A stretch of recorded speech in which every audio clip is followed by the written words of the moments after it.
Welcome back to another episode of English Ed Reviews Everything. I am your host and everyone's favorite flatmate, Lucky English Ed. And today we're reviewing a toy from my childhood, or, well, not so much from my childhood, but a toy line from my childhood. And this toy is called, hold on one second while I take a look at this name, because it is a mouthful. Rapid Heli Integrated Neutralization Offensive Vehicle, or Rhino for short. I suppose you could have called it the Rhino V, just to add that vehicle in there, but Rhino is fine, it's excellent. Let's start by looking at the figure that comes with this vehicle. His name is John Warren, aka Cannonball. Why they call him Cannonball, I don't know. I believe he was probably in a circus. Actually, his file card does say that he worked as a human cannonball for some time, and one might assume in a circus. Well, his personal accessories is just this simple helmet, and good God, he has such a tiny, tiny head. Kind of reminds you of that character Pinhead from the movie, The Puppet Master, I believe it was called. Old horror movie, very good. Go check it out. So, looking at this character, he's created in the fashion of the 3 3/4 inch vintage line, but he is just done terrible. His head is awkwardly small, his shoulders are gigantic, his elbows bend back awkwardly, and that's pretty much how it's supposed to look when it's flush and it bends back like that. Terrible, if you ask me. His articulation is standard for the vintage 3 3/4 inch. He has a 90-degree bend at the elbow, swivel at the bicep, shoulders go up that far, spin that far, hips go out that far, knees bend at a 90-degree angle. Waist, he can do a 360, but I wouldn't recommend it because it is on a rubber O-ring after all, and if you damage that, well, you're going to have to replace it. Head, that's pretty much all the movement. He looks up that far, down that far, he can tilt his head left and right. No, he really can't move. No, he can never shake his head no. And that's it for this not great character.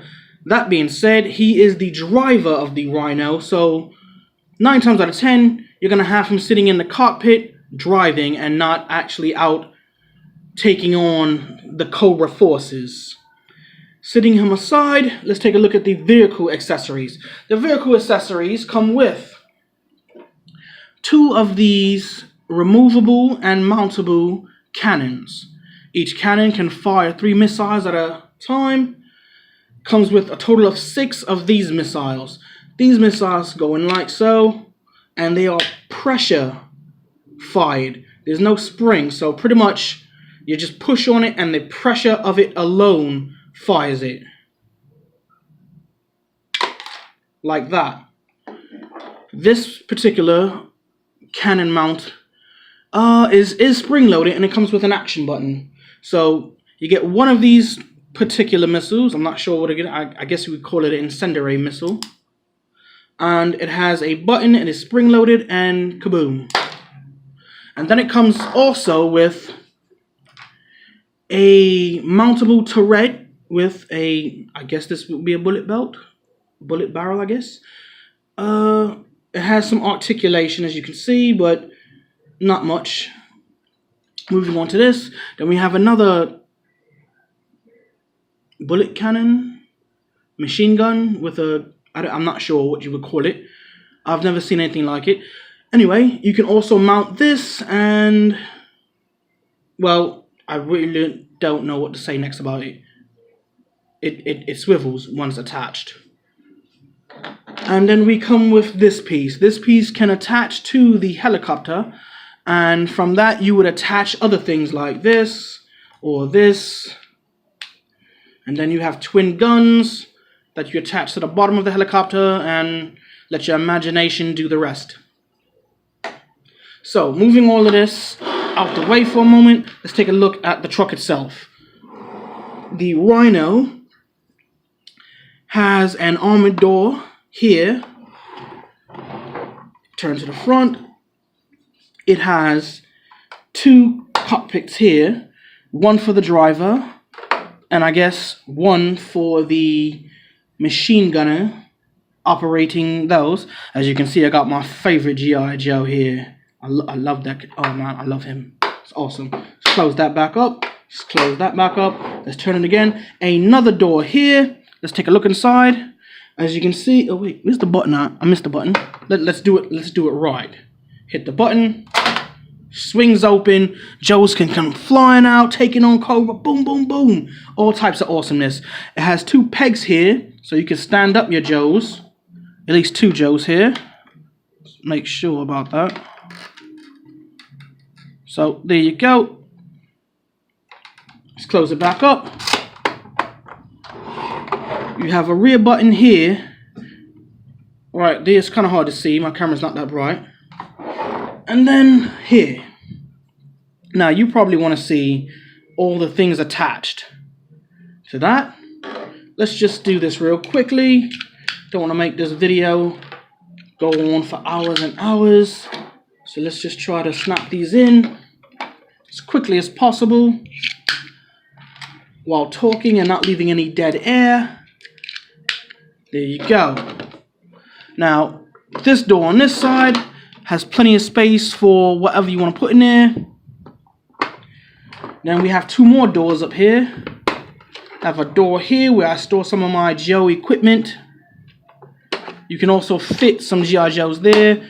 We have another door here, which, oh man, look at that. Another one. Now, getting to that button. Let's tilt the camera back a little bit so you can see exactly what I see. And what I see is this. Oh man, that was beautiful. Snap it out like so. If I could just get to it. And then twist it, and now we have a helicopter. Boom. Just like that. The helicopter portion has a total of 4 peg holes here, here, and then 2 on the exact opposite side. And then underneath, you can connect that piece I was talking about earlier. Ooh, out of shot, sorry about that. Connect that piece under there. The cockpit of the helicopter, or heli, can hold 2 characters at a time. So pick your best 2. My best 2 will be Tomax and Zaymot. Having them work together would make perfect sense because they are somewhat psychic between each other. And then you have just this bare naked tank. And that's where all these peg holes. You could peg it here, like so. Peg it here. Just a whole lot of,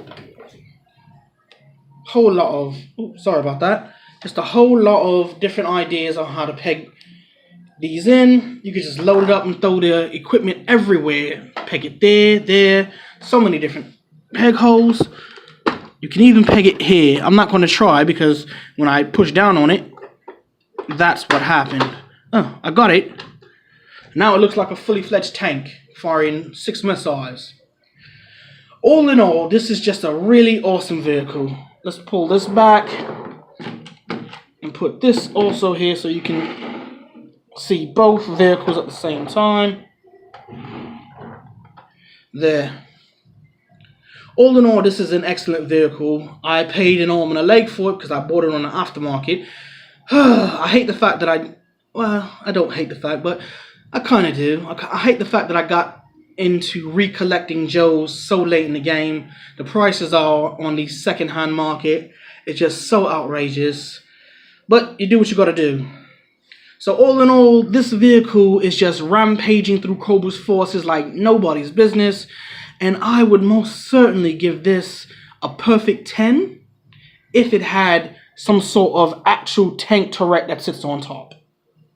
So I'm going to give it an 8.5. That being said, this has been another awesome review by everyone's favorite flatmate, Lucky English Ed, signing off. Love, luck, and lollipops.